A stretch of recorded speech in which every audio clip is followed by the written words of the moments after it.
सबक वज़ीर आज़म इमरान खान साहब ने जो अक़वाम मुत्तहिदा में खड़े होकर एक बात की कि ए अक़वाम आलम, तुम इस बात को क्यों नहीं समझते हो कि हम अपने दिल की गहराइयों से रसूलुल्लाह से प्यार करते हैं, और जब तुम उनके खिलाफ बात करते हो तो हमारे दिल को दर्द होता है। और ये जो उनका जुमला है ना कि आप तुम सारे लोग यहाँ जानते हो कि दिल का दर्द सारे दर्दों से ज्यादा सख्त होता है। So, it is important to understand this.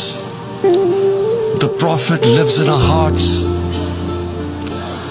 When he is ridiculed, when he is insulted, it hurts. As we human know, we human beings understand one thing: the pain of the heart is far, far, far more hurtful than physical pain. And that's why the Muslims react.